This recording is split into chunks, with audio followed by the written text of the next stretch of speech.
Welcome back to another episode of the Ricky Henderson podcast, the greatest of all podcasts, GUAP. I'm your host, Alex Espinoza, with my co-host, Dr. Hot Dog Hal Gordon. Hey, hot dog. Give me an A. And for this week's episode, we made it all the way to episode 60, and we have the admin of MLB Cathedrals on Twitter. His name is Mark Anderson. Make sure to give him a follow there. He's got over 120,000 followers. We talked to him about his March Madness bracket he has for worst MLB stadiums. We had a great talk just about A's history, there's stadiums throughout the years, and just his thoughts on the current state of ballparks. And it was a fun chat. But first, we got to preview Hal. Hal's got some news for Saturday. Yeah. So the Saturday's Oakland Roots home opener. I'm gonna post a link, a discount link for tickets. There's not too many tickets left, so if you want to come, go get your Saturday, tickets now. right? Even if you don't have the discount link, it's 7:00 on Saturday at Laney, which is right by Lake Merritt BART station, so it's super convenient.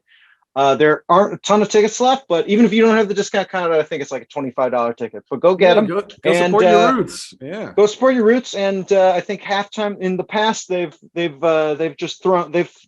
done a hot dog toss at halftime, just chucking hot dogs into the stands. So they asked if I wanted to do that. So you'll see me out there. See me out there. I'm getting my arm loose. Hot dog chucking arm. It's like Michael Jordan coming out of retirement, dude. This is That's right. This is like everyone 96. Everyone loved when he played for the Wizards. That was a great idea. There's no mistakes there.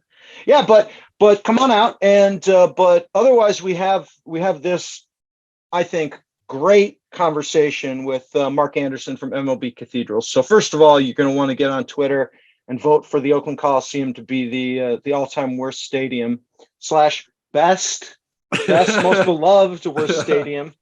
But stick around for this conversation. It's a little bit strange because we got him on, and he immediately started, before we could introduce it, he immediately started asking us questions about stuff. You want to know about how, man? It was great. So we wanted to include a little bit about that. So that's why we're recording this intro beforehand. The interview starts strange. We start running. Yeah. So, all right, guys. I hope you guys enjoy this episode. Make sure to follow us on Twitter and Instagram and YouTube at Ricky Blog. But yeah, enjoy this episode. We're just going to jump right into it. The hot dog guy. Hot dog. Okay, sweet. All right, thanks a lot, Mark. Wait, back up. I want to ask a serious question. Yeah. Do you have an Apple Watch or a Fitbit? I have my phone. So you're asking how many steps I take? Yeah. How much do you get through a day on a game? So this was at one point, I think in 2019. Have you ever been in Men's Health? Yeah. Because they asked me this in my Men's Health interview. There's this article. This is funny. There's this article of everyday strength, just like dudes doing. This guy's holding a thing of cement, just like dudes who do hard work. And so some guy reached out to me on Twitter. He's like, "Hey, I'm a freelance journalist. I just got this weird." I got this weird assignment that I'm supposed to interview a stadium vendor, and you're the only one I could find on Twitter. So here I am here, and the number here, it was 8,340 estimated number of steps Gordon takes in a regular game day shift at the Oakland Coliseum. Okay, but I mean that's just half of it, though, right? Because how many stories? Does it keep track of how many stories you go up and down or down? Oh, maybe, yeah. Yeah, but I mean, it's also the I mean, like the thing is you don't want to be an asshole and block the stadium's thing. So you got like 60 pounds around your knee, around your thing. You gotta go down. Yeah. And then you gotta think, please don't make me a cripple by the time I'm 50. Right. So that's a lunge. There you go. Yeah. It's a workout. Right? It's a workout. Yeah, It's doing like 100 lunges a game. Yeah, it's a wiener lunge. I mean, you're probably going upstairs like, I don't know, 100 stairs, more than that. Not just stairs individually, but floors. Yeah, that's a good workout. It was a good workout. I last year, because they missed they missed missed a week because of the lockout. They had a double header, and I just remember, I got there real early for the first game. Then there was a break in the middle, and it was like a day-night doubleheader, so they cleared out everybody. So I had nothing to do for an hour, so like I went out to the parking lot and drank a beer or two with people tailgating. Got back in there, and I never like drink energy drinks or anything, but I'm like, there was like an energy drink in the big walk-in fridge. I was like, all right, let me do this energy drink to give me some energy. And by the third inning of the second game, I was like, let's play 4 games today. And then by the 8th inning of the second game, I was like, I'm in so much pain. Oh man. All right. Yeah. I'm glad you're still alive, Hal. One last question to Hal. Sorry, Alex. No, yeah. All right, so I remember We should do this on the pod. We should like record this and do this on the pod. This is great, man. Yeah. We just have a discussion. It doesn't have to be, Yeah. You guys are cool. So Hal, okay, how long you been doing it? Since 2005. Okay, so wow. You Yeah. don't look old enough to be able to have done Here, it. I'll bring you another picture. I'll have. This is from The Hal- New Comiskey Hal Gordon Park. show. That's right. Here we go. How many stadiums have you vented at? Like 4? I've done New Comiskey Park, Wrigley Field, Nats Park, Camden, the Giants, and the A's. So Okay, this is from my rookie Your major season. league This is my dad and I at Game 2 of the 2005 World Series. There you go. That's It's kind of sweet. glared. There it That's- is. That's cool. You were in That's these. fantastic. That's my I've never- rookie. That's my rookie year. I've never seen a World Series game, man. That's like the one thing I've never seen. Yeah. Me neither. Yeah. That's sweet. There All you go. right. So I mean, you plan on doing this till you can't Well, lift so we'll 60 see. pounds anymore. I just graduated from my PhD program at Berkeley, so I'm looking for. Congratulations. Thanks. I'm looking for. I'm right now. I'm looking for a real job, and so I always tell myself during every big life transition. All right, that's enough. I've done my vending. I'm moving on, and then I always get yanked back into it. So we'll see. You never know. I may be done by now, but Well, I mean, could you do it part time? Like, go in and just hey, can I do a 20 game package? yeah, maybe Like we'll that? see. We'll see. Because The thing that I've done, and listeners, if we end up including this, listeners will know. So the thing that I am at the Oakland Coliseum, I do this whole thing with a big vest. Here, I'll show you my card. Here, my card there. He's Mark, got so you Tops can see. cards. He's got cards from Tops. I got the big thing with the big red and white vest, and I have all this condiments and stuff. And to do that, I have to get to the stadium just so early. I'm getting to the Coliseum at like 4:00 for a 7:00 game and stuff. And I think with a real job and maybe eventually with a family, that begins. I'd have to maybe find a smaller vending role, a less intense vending role. Be vendor emeritus.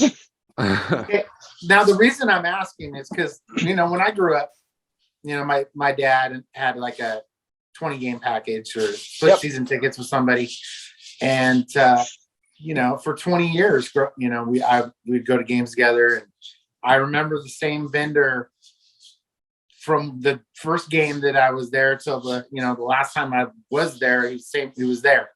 Yeah. And the guy, people get old and they die, and he, it was his time. And man, that guy had more recognition and a bigger funeral than anybody I've ever met. Yeah, so, it's fun to be, being a vendor is fun because you get to be part of people's memories, right? right. The best part, like the best compliment I've ever gotten was from a dad who was like, hey, we came 2 weeks ago, and the only thing the 5-year-old wanted to talk about on the way home was a hot dog vendor, right? Greatest compliment of my life. Absolutely greatest compliment of my life. I'll never top that. And yeah, I mean, that's what's fun about it is it's not just like a retail job, or it's not just a job where you're walking around selling. You're like part of people's memories. You're part of people's family experiences. The experience, yeah. I mean, just imagine if you had cotton candy, how many great memories you did for kids. Oh, hey, I have a cotton candy machine. I inherited it from a vendor. And every Halloween, I live in San Francisco, like down, in a dense neighborhood. So every Halloween, we just set the cotton candy machine out on the street and just spin cotton candy. Yeah, dude. That's all right. Well, amazing. I'm sure some of this has made it into the podcast. This is all going on the pod. I'm Hal Gordon. I'm sure we've added an intro before this, but if not, I'm Hal the Hot Dog Guy. This is Alex Espinosa, and this is the Mark creator Anderson of the from MLB. Yeah, Mark Anderson, the creator of MLB Cathedrals on Twitter. I'm sure. Are you on Instagram as well? Yeah, I mean, I just started that up. Okay, but mostly on Twitter, MLB Cathedrals, and we had to have him on just to talk about some MLB Cathedrals, right? But also no more cathedral than the Coliseum, baby. He's running a March Madness bracket. About the worst ballpark, and of course, the Oakland Coliseum was made it into the bracket. They're into the second round, baby. we're into the second round. Awesome. Yeah. So Mark, could you introduce yourself? Tell us about like why you love old stadiums. Where are you from? Yeah. Okay, that's a great question. I've always been a history nerd. Yeah. I've always been a photography nerd. Yeah. I've always been an architecture nerd, and always I've been a huge baseball nerd. So what combines all those things more than the history of ballparks and stadiums and just and so at a young age, I'm going to date myself, but we didn't have the internet when I was a kid. We had the encyclopedia, World's Encyclopedia, and I remember just looking at and I just became fascinated. I grew up in the Kingdom, which was I hope it wins this thing. It's going to be probably in the Final Four of worst ballparks. But the Kingdom. Every time I saw when the Mariners would go visit Comiskey Park or Tiger Stadium, or saw a game at Wrigley Field, Wrigley, I was just blown away. Like that those are places that exist, and just doing my research and just fell in love with it and just became really knowledgeable on the subject for no reason, good reason, just a passion for it. And so one day I just decided, I'm going to share some of my knowledge on Twitter, thinking I'd find maybe 500 other fellow baseball nerds. It's huge now. That count's huge, man. Yeah, like 120,000, something like that. Yeah. So yeah, I love it. And I've learned things along the way, and I mean, there's a lot of ballpark history and baseball history, and just the way everything's evolved is pretty fun. So you've been to, you grew up in Seattle area. You grew up in Seattle. Right. Going to the Kingdom. How many baseball stadiums have you been to? I should know the exact number, right? It's about 23-ish, 23. Okay, do you want to hear the most pathetic part of this whole deal is? Yeah. I've been to pretty much, growing up on the West Coast. Yeah. It's a lot different than the East Coast. I mean, you can spend all day and still be in California. Yeah. Where on the East Coast, you're going through like 10 different states. So yes. And ballpark wise, if you're in Baltimore, you could be in Philadelphia, New York. That's, Boston, like 10 Boston, all these other places within hours. Yeah. Whereas, you're in Seattle or Oakland, you're not driving to another ballpark for a day trip for sure. So, that's a slow. So anybody who's on the West Coast has a disadvantage as far as seeing absolutely all the stadiums and the ballparks. So I live on the East Coast now. But I still haven't made it up to the very Northeast. So I haven't been to Fenway yet. I'm ashamed to admit that. Well, Mark, you're in Savannah, right? Have you been to the Savannah Bananas games? What are those Love like? it. Yeah. Yeah, Love it. they're going on like a barnstorming tour this summer too. It Yeah. should be cool. They're coming to San Jose. Yeah. Right. I mean, it's huge because the story behind that is Savannah had the Sand Gnats, right? Yeah. They were a single A, I believe, affiliate of the New York Mets, and the stadium that the Bananas and the Sand Gnats played at, Grayson Stadium, and was built in the 20s. It's in a neighborhood that's not as cool as it would be if it was downtown, even though it's fine, right? Yeah. And it's 90 years freaking almost 100 years old. So the Sand Gnats wanted a new place to play, and just even if you can believe this now, a single A ballpark is still like 80 or 90 million dollars. Wow. Yep. Yeah. So Savannah said no. And so they moved to somewhere in North Carolina, right? So the team, the Savannah Bananas, they're not even affiliated with any major league team. They're just a summer college, college team. all-star team, basically. And the Sand Gnats can draw anybody, right? Yeah. You can't get a Bananas ticket. Yeah, I heard. Because Jesse Cole, the owner, has figured it out. It's all about entertainment. The A's got to take it. The A's got to take a lesson from them. The A's really do, man. Experience. Yeah. I mean, I mean, if any place that I've ever ballpark I've been to is lively, I don't think there's a more lively, crazy crowd than I've seen in Oakland. Yeah. So tell us about your experience going to the Oakland Coliseum. Well, my first experience with there, I'm going to date myself again. Buddy and I had a summer college class that we had to take because to get a long story short, a prerequisite for the next to get out of school earlier. So I had to take a college class during the summer. And one of my best buddies was also in the class, and teacher shows up and says, "Hey, look, I can't teach this class." And we're like, "No, you're going to teach this class because we need this class to get to the next class so we can graduate." And so, long story short, the TA said, "I'll teach the class, but I had this trip planned. See you guys in 10 days. So my buddy and I looked at each other and we said, "Road trip." So we ended up coming down to San Francisco, Oakland, and during college. And so this was before the Monster was built.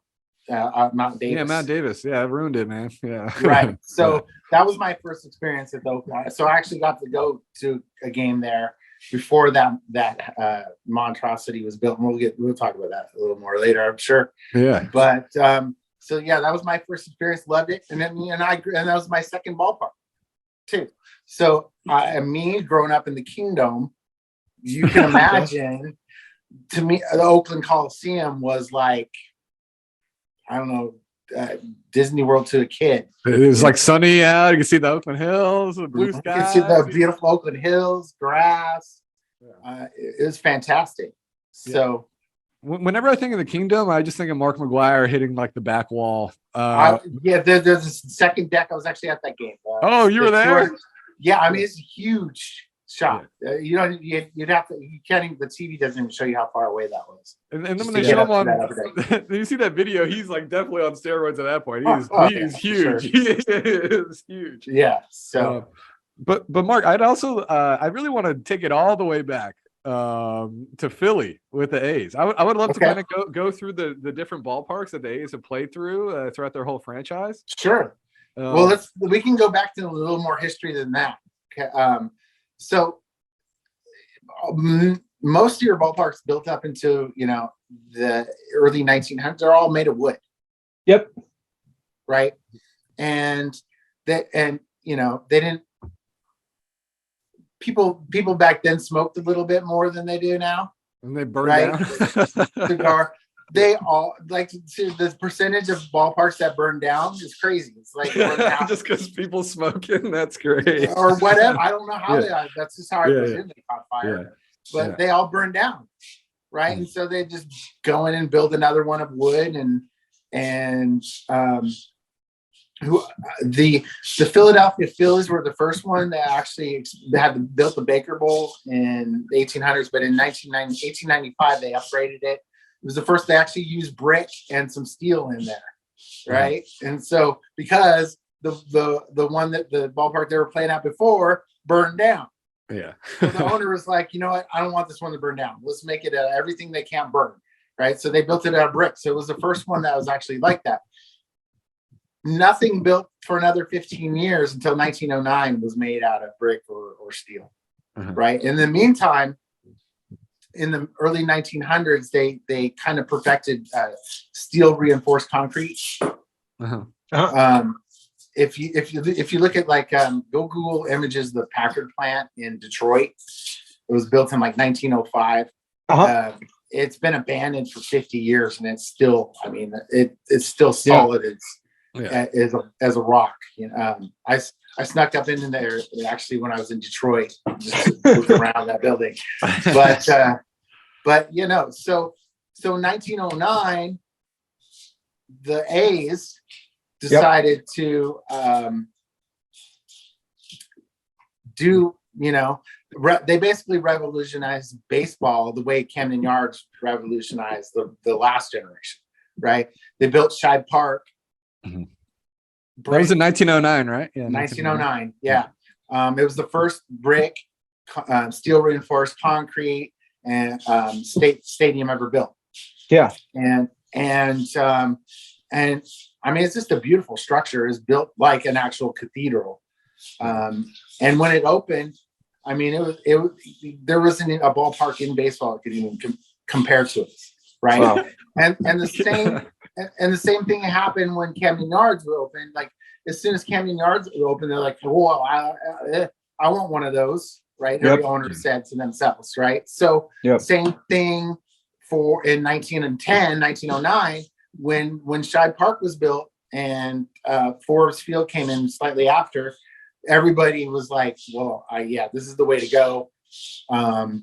And between 1909 and 1915, I mean, pretty much every team got a new ballpark. Okay. Interesting. Yankee Stadium was built in 1923. And I mean, by then every team had already had it. So do you know much about, I saw, actually, I was looking on Wikipedia. They actually played at a stadium before Shibe Park. It was called Columbia Park. Do you know anything about that? It was from 1901 to 08. Do you know anything about that? Yeah, I mean, it was just like any ballpark at the time. It was, you know, it was just made of wood and it's very small capacity. And even though the A's, you know, came out of the gate, you know, early, they were good. You know, the whole white elephant story. Yeah. Right. Yeah. You know, because you know he started and got all the good players, and there was the white elephant in the room. But yeah, so the A's, you know, is first, you know, 1901 to 1908, they were really good. But you know, obviously outgrew their ballpark, and just like any stadium built in that era is not very memorable. Well, I think it's funny that the A's, like, they have this reputation of being a cheap franchise, but I guess they had that back in the day too, right? Like I saw, like they might have even thrown the 1914 World Series because Connie Mack was so frugal or something like that. So it's like different times, yeah. Right? Yeah. But so we're with the. I guess we can talk about where the A's went next, right? To Kansas City. Yeah, 1954, 55. They went into played Kansas after 54 season. They moved to Kansas City, which is ironic because had it been any other year except for maybe if it had been before 1950, I guarantee you it would have been the Phillies that would have left. Yeah. Oh, okay. Right. Interesting. So the Phillies were, you know, they were the minor league team in Philadelphia for 40 years, except for maybe there was a stretch in 1914, 15 that they were pretty good. But other than that, they were horrible. Couldn't draw any people. Played at the Baker Bowl. So they played in the shadow of the A's. The A's had a bigger. Oh yeah, they were they were the Boston Braves to the Red Sox. Yeah. Sure. Right. You know, so and had the whole movement thing west happened in the 40s or 30s, or even up till 1950, it would have been the Philadelphia Phillies that I guarantee you would have been the ones that left because they were the unpopular club. But you know how Connie Mack was, it was all in or nothing, right? And they were in their nothing stage. And so,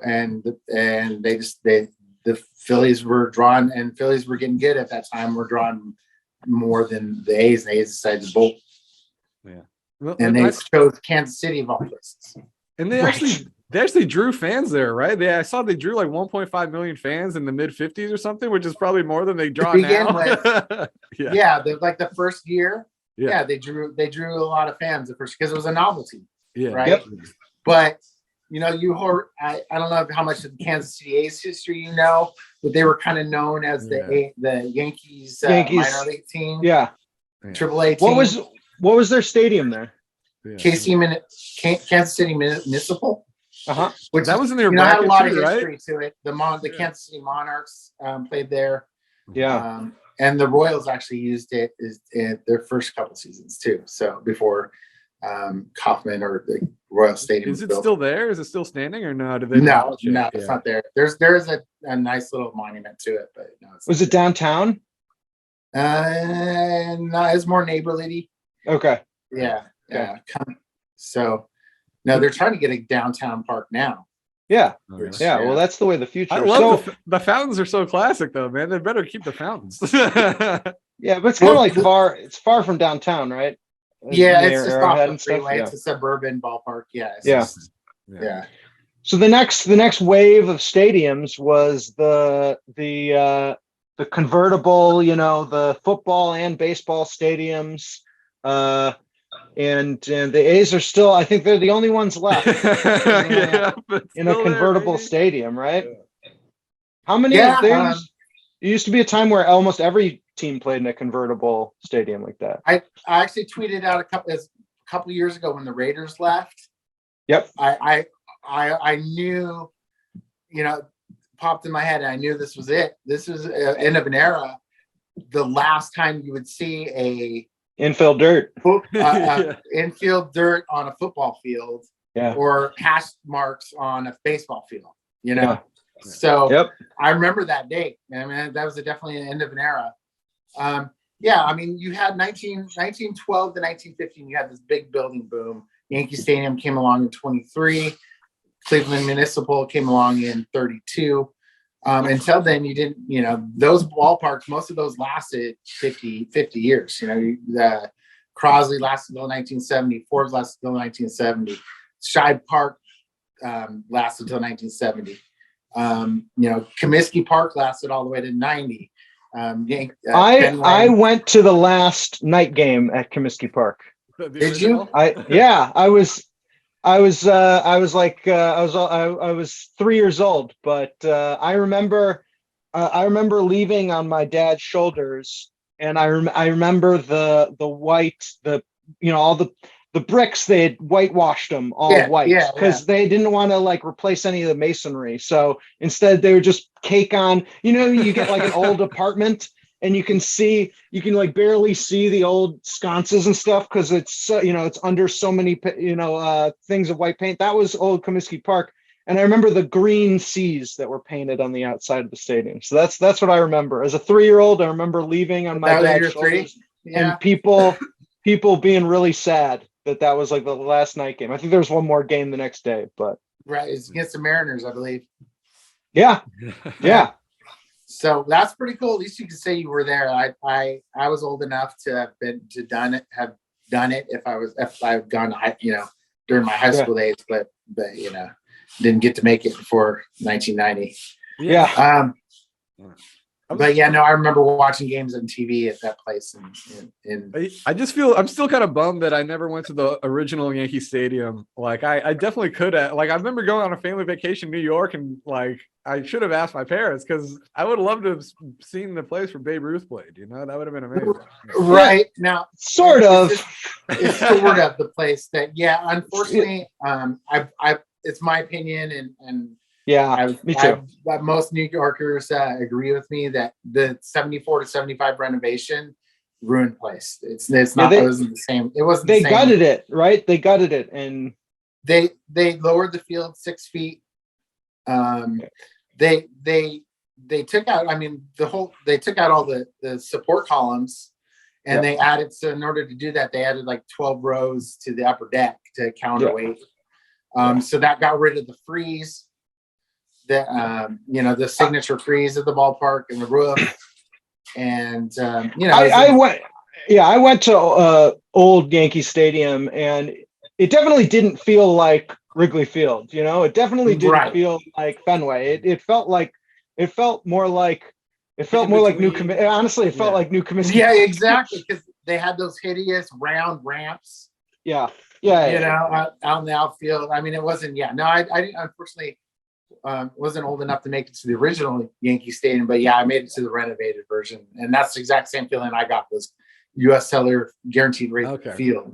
So exactly. Okay, so I didn't really miss, like, because you can go to the south side of Chicago. That's basically I've been to Fenway and Wrigley, and it feels like the sport feels different. Like I can't explain it, but it's so intimate. It's like, oh, this is like how because now it's so big and grandiose, but like when you're in those tiny ballparks, it's just like, I don't know. It just feels like a different sport, man. It's so fun. Like I really love it there. Yeah.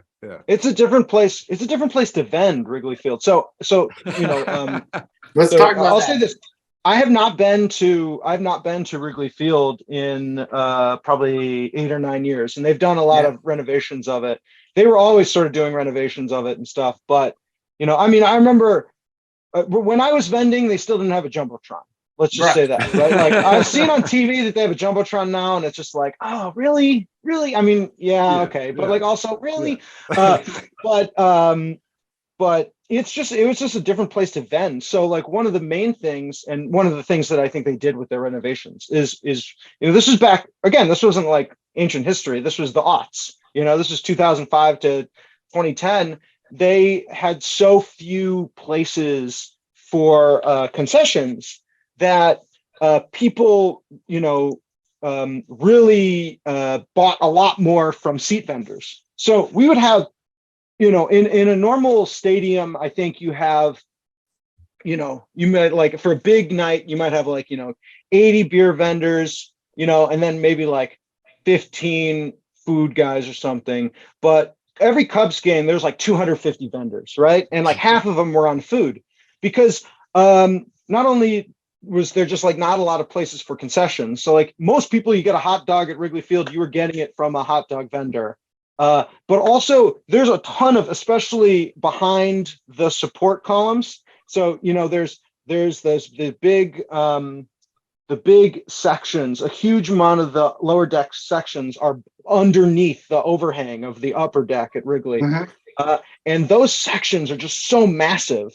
And there might be 45 or 50 seats, in between two rows there. You want to get up and go get food. You got to ask 25 people to stand up. So you're just like, fuck it. We'll just get the peanut guy. Yeah. Right. The peanut guy. Yeah. And there's so little space there. We had to get our assignment. We had to like organize ourselves with the union and get our assignment in a warehouse across the street. So you'd only enter the stadium once you had your assignment. And I mean, some of those commissaries were just tiny little spaces that they'd like carved out of nothing to be like, all right, here we put a fridge in here, and you can, and you were waiting to get your food basically in the area where all the other fans were walking around. It was like that. And I think that that's similar to Fenway. There's the most vendors I think are at Wrigley Field and Fenway Park because there's just less room for all the they didn't concourse. Having huge open concourses wasn't a thing back in 1912. Exactly. And going back to ballparks back in 1910, 1912, they were built within the confines of a city block. Mm-hmm. Yep. And that's it. And each city block's shaped different, and that's why you had all these different quirks and shapes of stadiums. Like the Baker Bowl was 280 down the line. Fenway Park, you had to have the green monster because Polo Grounds was like 500 feet. On the other side of the fence is the street, right? Yep. So, Crosley Field, was built 10 feet down on one side of the, it was kind of on a hill. So in order to hold the fence up, they had to have a sloping, the field sloped to hold the fence up. So you got all these little quirks. And yeah, you didn't have enough room to have anything in there. All right, so tell us about why the Oakland Coliseum. It's in your worst. What is this? The worst baseball parks Worst of all MLB. time bracket. Yeah. Right? Yeah. Well, I think it's crazy. It's I think as of this year, it's their longest. Now this is year 55. This is their longest. It's overtaken Shibe Park as their longest. Oh yeah. Or I guess it already overtook Shibe Park a few years ago. But it did. They've been here the longest. I marked that moment too.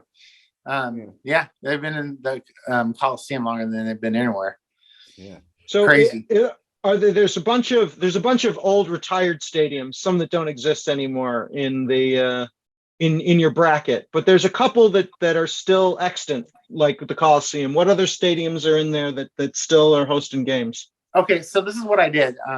To take the 32 worst team, the ballparks. So I was just trying to make a bracket, like an even bracket that fits right. I didn't want any. I didn't want any buys. Playing games, right.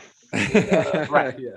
So it's either going to be 16, 32, or 64, right? Well, okay, so I decided there's really 20 something or low 20s that are, okay, this is a horrible ballpark, a horrible stadium, easy to put in there. But then, I needed to fill out the rest of the bracket, 8, 5 or 6, 7, 8 more. Mm-hmm. So, and then I did put some reasonable criteria on it. I didn't want any, Colt Stadium where the Astros played for a couple of years was hideous. Mm-hmm. Six Stadium where the Pilots played was atrocious. Six Stadium. I didn't want to include the LA Coliseum was a horrible place for baseball where the Dodgers played before Dodger Stadium. So I didn't want, I excluded any ballpark that wasn't used for at least 5 seasons. Okay. Right. To get rid of the minor league parks. Now, Jerry Park, where the Expos played for 8 years, is in there. But so I took the obvious ones that are bad. Exhibition Stadium, the Kingdome, Metrodome, all the way up. And that included pretty much any, and I didn't really include any of the classic ballparks, right? I could have put the Polo Grounds in there because it was such a weird, horrible place for baseball, but it's so weird and horrible that it's awesome. Right. So I didn't include any of the classic parks. So, if you go back to the beginning of the new era was Memorial Stadium in Baltimore, and then the modern stadiums.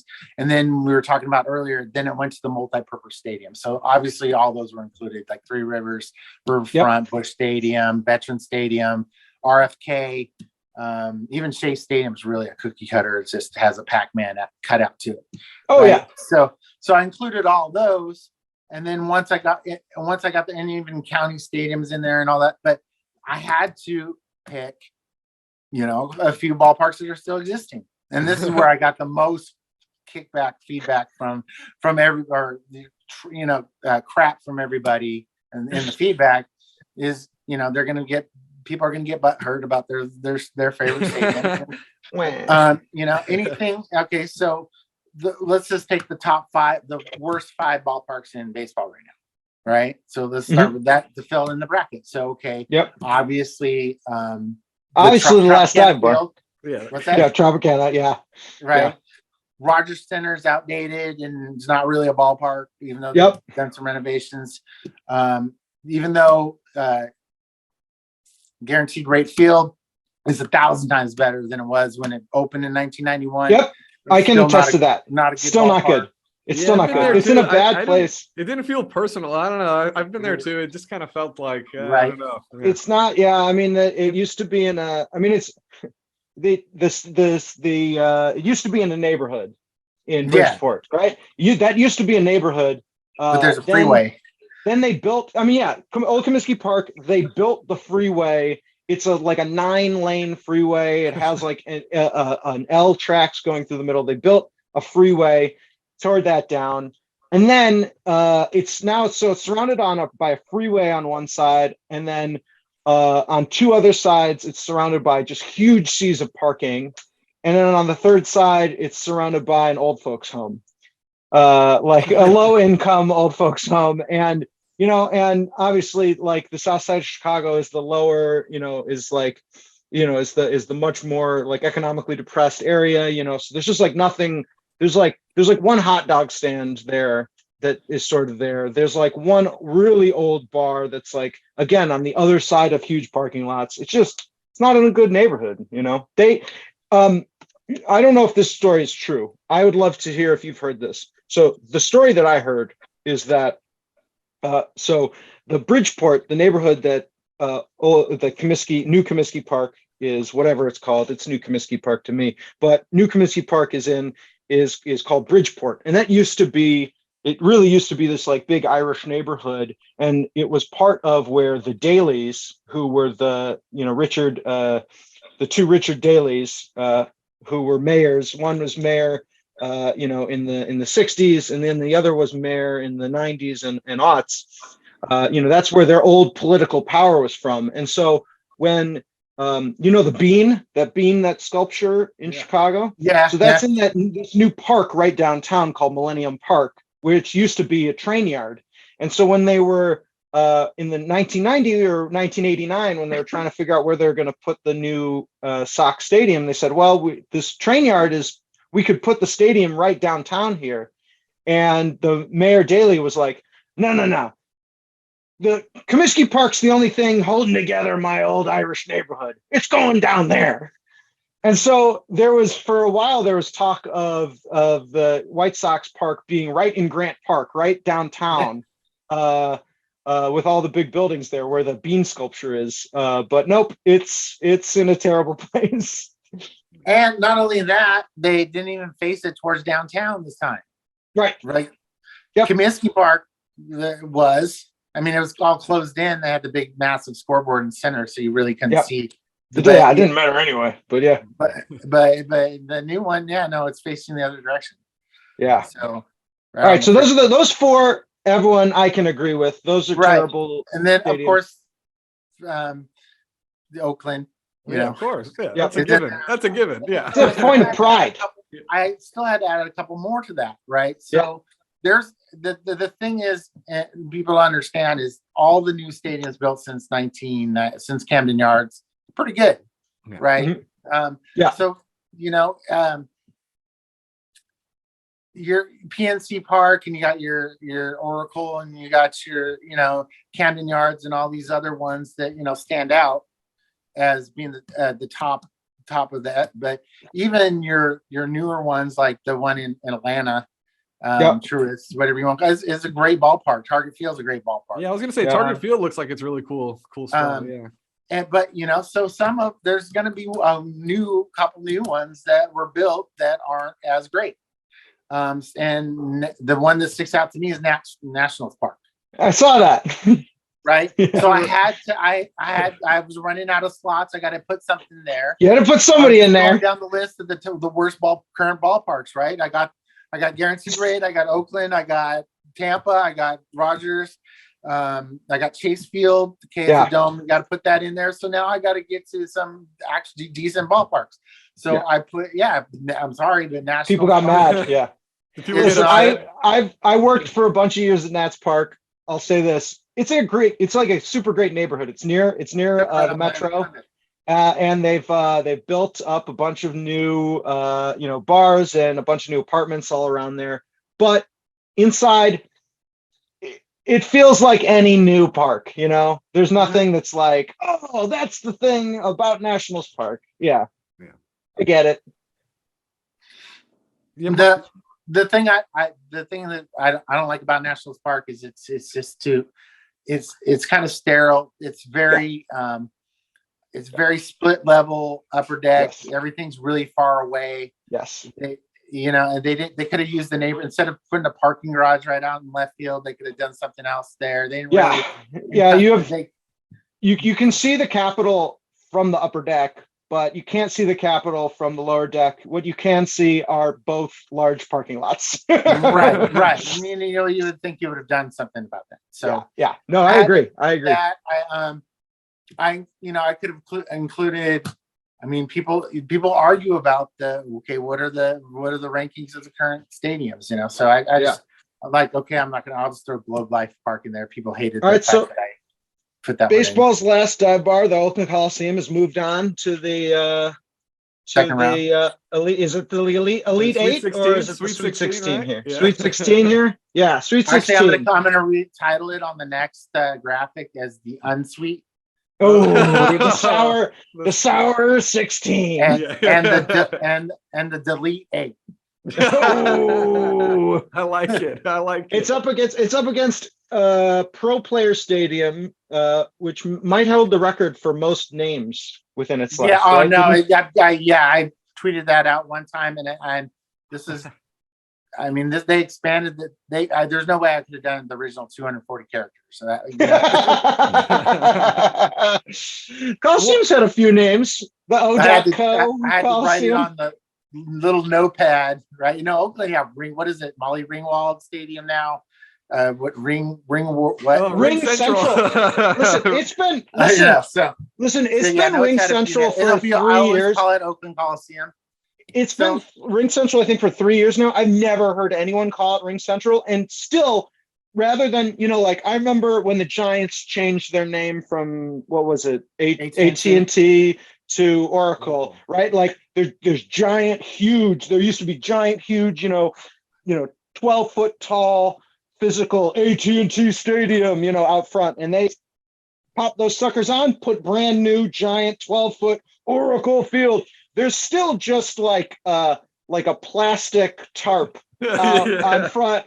It's like you open up a new business. Opening. Yeah, because it's like you open Central Field. They still have not paid to even have like a real physical sign. It's still just something strapped down with ropes. Yeah. Because they know it's going to change next year, right? Yeah, so. I mean, who cares, right? Like, I think they probably call Ring Central every February 1st and be like, hey, guys, you got like 30 grand or something? Well, Mark, I was reading like Charlie O'Finley when he bought the team in Kansas City. He actually was considering moving it to Seattle. Do you know how close he was to having the A's up in Seattle? Do you know if that was like a real thing, or is that just a threat, or like? It's the same thing as everybody else. You threatened to go to Vegas, threatened to go to here, Seattle was looking for a team. He preferred to go to Oakland, but let's go back to the bracket real quick. Yeah. And be realistic. Okay, so the next round is going to be Pro Player Stadium, or name it Joe Robbie, where the Marlins played before they are now, and Oakland Coliseum, right?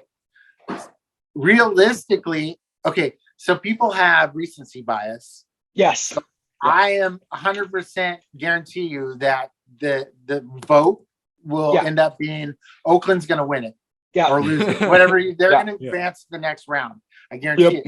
But if you really think about it, Oakland's 10 times better place to watch a baseball game than a football stadium where the Dolphins, built for the Dolphins. Yeah, right? It was originally built only as a football stadium. Right.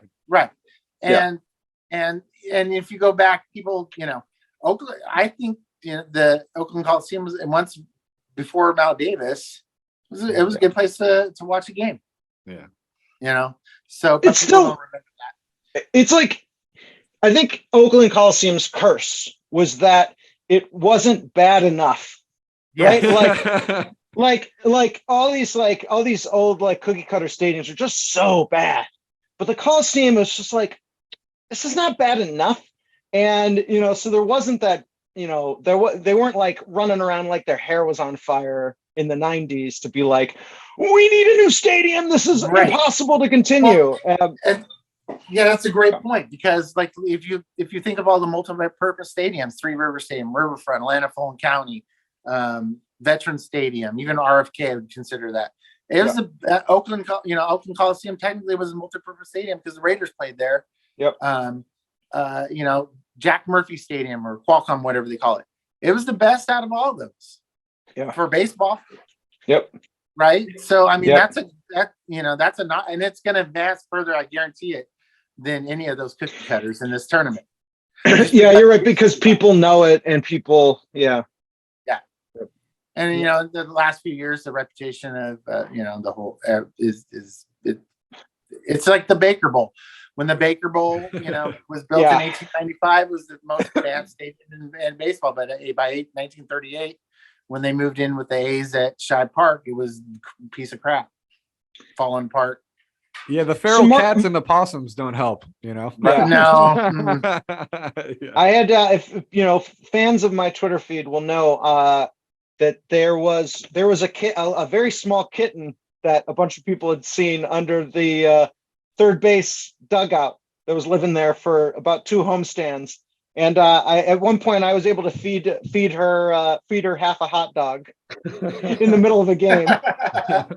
Unfortunately, the next day, I brought a cage. I was like, let's try and capture her. And then fortunately, I think the next away game, the Oakland Pound came and found her and caught her. Oh. And so somebody adopted her. But yeah, I've also seen a lot of adult feral cats, especially if you hang out long enough after the game like I do. They'll be out in the outfield in the bleachers nibbling on the food that's left. Better than 10,000 seagulls. That's true. That's true. That's true. Well, So, Mark, have you seen the renderings of the proposed stadium for Howard Terminal? Yeah, of course. Yeah. Where do you think that would fit in? And as far as rankings are concerned, Yeah, if they built that Howard Terminal Stadium, what do you think of it? Where do you think that would fit in amongst other stadiums and stuff? And you can be honest. You can be honest. The owner of the A's, John Fisher. Yeah. Yep. Yeah. I'm spacing on his name, the architect. He's a star architect, the guy who designed the Howard Terminal. Markle something. He's a big deal. The guy that designed the Howard Terminal. Ingalls? Is it Ingalls or something like that? Ingalls, yeah. Something like that? Ingalls something. Yeah. But he's a star, is what they call a star architect. I hate that word, but he's a star architect, right? He designs all these modern buildings. They're all over Europe, and they're cool. Their signature is they're glass with the patios that you have ferns and grass growing on and all that kind of thing, right? So, it's to each his own as far as architecture style is concerned. So Fisher liked this guy and he hired him to design the stadium. So it's definitely different. Yep. It would not be like any other ballpark in baseball, which gives us uniqueness, which definitely give bonus points to. How is that? What difference do you see? What makes it unique? You've seen the drawing. I wish you could put one up right now. How the ramp goes, the park goes all the way up from the ground, like the all rooftop the way up park. around The rooftop the park. top, and it's supposed to be like a park that's open all year round. I don't know how they're going to kick people out of there before time. Yeah. But that's all unique. And it looked like at one point the original drawings looked like almost like the land of the Lord of the Rings, where the little people live in the hills. Yeah, it's kind of built into the hill. Yeah, right. A bunch of little, you go in there and go to some bar in the. It's definitely unique. I would rank it, but I think that, and you gotta love that the fact that they're integrating the whole crane down there. Yeah, at Howard Terminal. I think that'd be really cool too. Yeah, that'd be awesome. I thought they could have. Now, I understand they didn't want it to be Oracle / AT&T, whatever park you want to call it. Yep. They didn't want to mirror it. As far as being splash home run hits and things like that. But I mean, let's be realistic. If you look at your ballpark rankings, where would you rank Great American Ballpark compared to AT&T / Oracle Park and PNC Park in Pittsburgh? Much lower, yeah.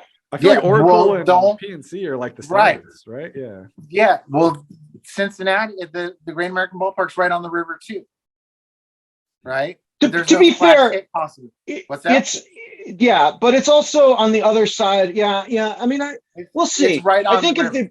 it's right on the river, but also the the river in Cincinnati is just dominated by that freeway that they built Yeah. there. So Yeah. it's right on the river. It's also right on the freeway.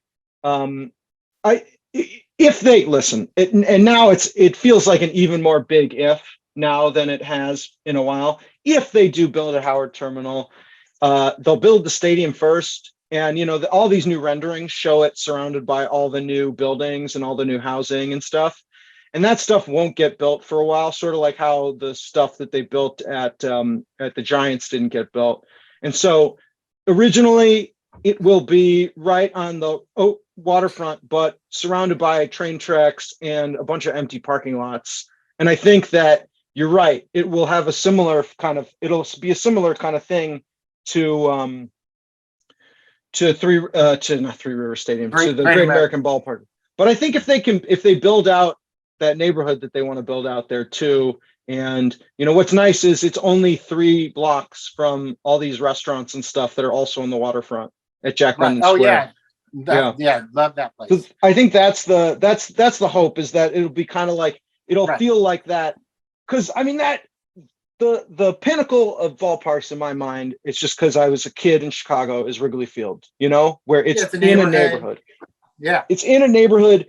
What would be so much fun to me as a kid was you'd be walking around, as a little kid, I didn't know where I was, I didn't know what street is what street, or whatever. So I'd just be walking downtown amongst all these brownstones, and you turn one corner and it would look like all the other blocks, but all of a sudden at the end of the block, you could see the back of the scoreboard. It said, "Welcome to Wrigley Field," and you're like, "Oh my God!" It just like appeared in the middle of nowhere, And so what I really hope, I really hope is that if they build it, they can build that neighborhood around it, and it just becomes part of that neighborhood in a way that is closer to, I think, what they have at in Boston and in San Francisco and these other places. Yeah, But I mean, you'd love to have your all your housing and maybe some office space, but everything on the ground level is all shopping or restaurants and bars, and things like that. And then floor 2, how the hot dog guy pub right outside, right up front. Right. So back to the Howard Terminal. I like it. I would have. It's got some great things going for it. The view would be tremendous. You got part of the Oakland Hills. You got downtown there. You can catch some of a lot of the seats can catch the bay. But the only minor thing I would do, maybe it would have to be a 490-foot shot, is just have the possibility of landing in the bay, maybe once every 5 years. Right? It doesn't have to be 90 splash hits a year. Doesn't even have to be 5. Just once every 5 years. If there's somebody who could have the possibility to poke one. Mark, they'd have to write that into the EIR. They'd have to write that into the environmental impact report. Oh, yeah, I know. That would delay another 2-year delay. Right? That once every 5 year splash hit. Right. We'd have to get more investigations. Well, I swear to God. There's a part of the environmental impact report. There was somebody said that peregrine falcons nest in these old cranes now that are disused, and they're like, what happens if a ball hits a peregrine falcon? And the EIR report was like, this would have to be an 850 home run that was still 100 feet off the ground. We found minimal impacts to peregrine falcons. Like somebody actually took thought to it and responded. Yeah, they had to write that. Right. They had to write that. Yeah. Mark, I got a random question for you. We were talking about like Fenway and Wrigley. Was there ever a time where people wanted to demolish those stadiums? Like I know now people are like, oh, they're beloved. Everybody loves them. But I'm sure there was like a point where everyone's like, this place sucks. We got to get rid of it, right? Like, but they kept it, right? Yeah. More than once for Fenway. In the early '80s, they wanted to build a multi-purpose stadium for the Patriots and the Red Sox. Yep. And then early, even like as late as the 1990s, early 2000s, they had a whole Fenway Park too, which if you ever see the renderings of, is atrocious. The center, they made it look like Fenway Park, right? But it would be a modern version of Fenway Park, and but they still tried to do way the center field, the seats in the right field kind of line up, and it would have been like 800 feet away from the top seat in center field. Google that sometime, or just type in MLB Cathedrals and Fenway Park concept, and you'll see it. What stadium that they tore down, like what stadium do you think, had they not torn it down and they just had updated it, would have been the best sort of, like, what was the biggest mistake? Like, say, save Shai Park or something like that. Yeah. Okay, that's a great question, right? Because people can go back in time. Usually, the first answer is they would want to go back to Ebbets Field, right? Ebbets Field, no matter what, wasn't salvageable. It only sat like 32,000 people. There was no room for it to expand anywhere, and the neighborhood deteriorated quickly after. It was already deteriorating when the Dodgers left. Yep. So that one wasn't salvageable. Shai Park, same thing. Only sat like 32,000 people. It's in North Philly. By the early 70s, the neighborhood had deteriorated, or actually 60s and 50s, and there wasn't really room to expand. Unfortunately, you couldn't have saved it. I would have loved. Now, if I could go back in time and convince city council or whoever, I would have loved to have them save the shell, like the rotundas, the outside brick. Yeah. Converted it, made it into apartments or something. Yeah. But kept the exterior. Right? Same with all the other the classic ballparks. Crosley was small, didn't have really room to grow. The Sportsman's Park in St. Louis, same thing. And what about Tiger Stadium? Now that's where we're getting to. Okay. So the two that lasted the longest, that were actually salvageable, were Comiskey Park and Tiger Stadium. Yeah. Now, Bill Veeck, if you remember Bill Veeck, owner of I love Bill Veeck. He's the best, right? He owned 20 other teams at one point. Yep. He was the last owner that made his money from baseball. Yeah. Yep. Okay. Everybody else now and even back in their 80s, they were the like Ray Kroc owned McDonald's, made his money from McDonald's. So every owner of baseball has made their money from something else. Baseball is just their toy. Yep. Right. Well, Veeck was different. He didn't have an outside business. That was his income, his only income. So, and he didn't really make that much money. So everything that he had to come for renovations and things like that had to come out of his pocket. Any investment. So unfortunately, when Veeck owned the White Sox, he let Comiskey Park go. Yeah. And so by 1990, it really wasn't salvageable. Yeah. Had they had the foresight in the early 80s to let's save this ballpark, it could be around. Now, Tiger Stadium, on the other hand, they did Google it, it's called the Cochrane Plan. They want I forgot the name of the owner of the Detroit Tigers. It starts with an I. Illich, I think. Yeah. Illich, yeah. He was the one that insisted he wanted a brand new place right downtown. Yep. So he was the one that wanted to leave Tiger Stadium. Now, there was a group of people who was basically save Fenway, save Ferris, save Tiger Stadium. They did a whole study called the Cochrane Plan and came up with a really good models of what it would look like and how it worked. When they did the study, they found out that it was so overbuilt, in fact, that they could have removed half of the support columns. Oh wow! Not a lot of earthquakes, and it was still had been it was still been up to code and able to hold up the upper deck. So what the plan called for and is what I loved about Tiger Stadium is the upper deck was so close to the field and on top of the field that even the very last row of the upper deck was about the same. I mean, a little higher, but not much higher than where the first row is now, where the suites are. So you could have put the suites right on the roof. Yep. if you look at Tiger Stadium, it's kind of got this weird wooden press box that surrounds half the stadium. They would have just put all the suites right there. Yeah. And you could have done what they're doing now with all the little social spaces. You could have knocked out some seats in the outfield. Yep.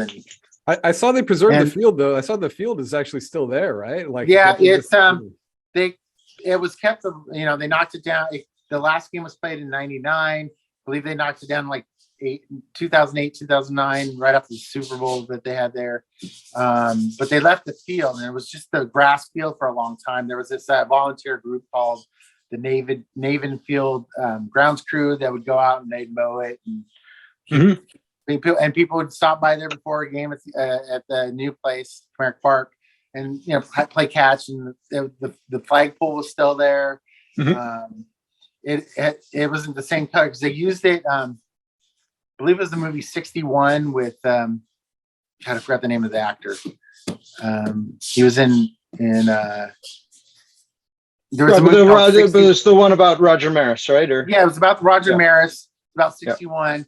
I think it was Billy Crystal was the yeah, it was director. Billy Crystal. Yeah. They used to use Tiger Stadium as to sub for Yankee Stadium. So they painted everything that light blue. Yep. So that the flagpole still has that light blue on it from the movie. And then it has the blue from the Tiger Stadium.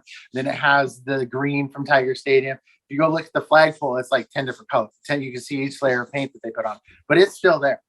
So yeah, I went the last time I was there was still grass. There's still, they hadn't built the what's there now. And I believe it's a police, help me out here, Alex.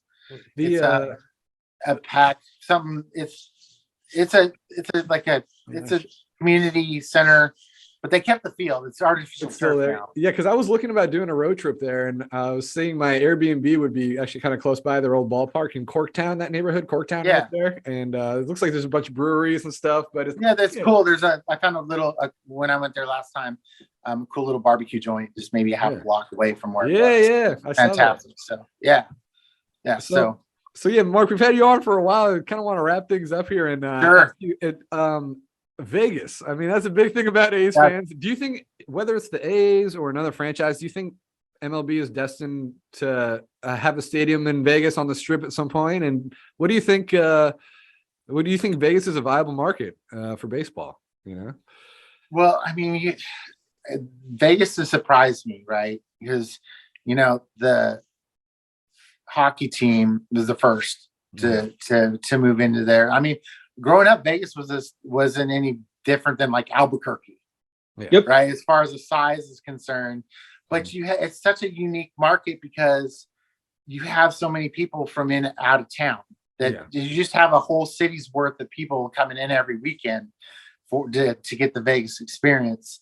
That you have a whole different market there to sell to, and you have all these casinos that could buy tickets for giveaways and to their guests and things like that. So I think it's a viable market. Yeah. If not now, in the next few years. I mean, obviously you've got the Raiders there now. Yeah. They've been successful. They sell out every game. Yeah. And then Bryce Harper, I thought he had an interesting point. And he's like, I think they would benefit from an expansion franchise, not like bringing in the A's. Like people in Vegas love the Golden Knights because it's their franchise, and nobody else is. Right. So, Well, every time that I see a lot like just move the Rays already because they suck. The Tropicana sucks and Tampa sucks and they can't support them. Blah, blah, blah. And my answer is, I lost my Sonics. I was a big Sonics fan, right? Yep. And anybody who's ever been, I haven't watched the NBA. I have not watched the NBA since. Yep. I haven't bought in Starbucks since because Howard Schultz is the guy that sold it to the guy. Yep. Right. And he's the owner. He's the guy from Starbucks. So I understand the pain of losing a franchise. Yeah. I mean, I'm sure you guys are probably Raider fans. You know what that's like. I am. So- I don't know about how, but I am. Right. And I wouldn't wish that on anybody. Yeah. So I don't want the A's to leave. I don't want them to go to Vegas. I'd rather have Vegas. They'd be better off having their own expansion team. I would love to see expansion 15 team AL and NL doesn't work. Yeah. Yeah. You know, Like, yeah, I think 32. I mean, it just seems like it's kind of heading that way, and it's like I almost Yeah. think like I forget who suggested, but someone is like it's almost like the MLB is letting the A's do the dirty work and do all the research and like figure out the best place for a side. And even if it doesn't work out for them, it's like whoever takes over next can just take all that information from the A's and apply it to Great point. their search or whatever. So Yeah. it's almost like MLB's using the A's as a guinea pig or something like that. but it's always been like that. You always have that one that's trying to, Yeah. you know, it's all about leverage. Yep. That's it for me. Hal, you got Shouldn't anything be. else, man? Mark, thank you so much for Gentlemen. talking to us about stadiums. This was great. This had is so fun, much man. Everybody make sure to follow him at MLB Cathedral. Get your votes in. Let's get that Coliseum to the final, baby. Yes, screw Joe Roby, Land Shark, Hard Rock, pro player, Miami You got Gardens Community Redevelopment Corporation Field. Screw. It's all about the O.co stadium, baby. Reading Central. It's Ricky Henderson Field at the Ring Central Oakland Coliseum.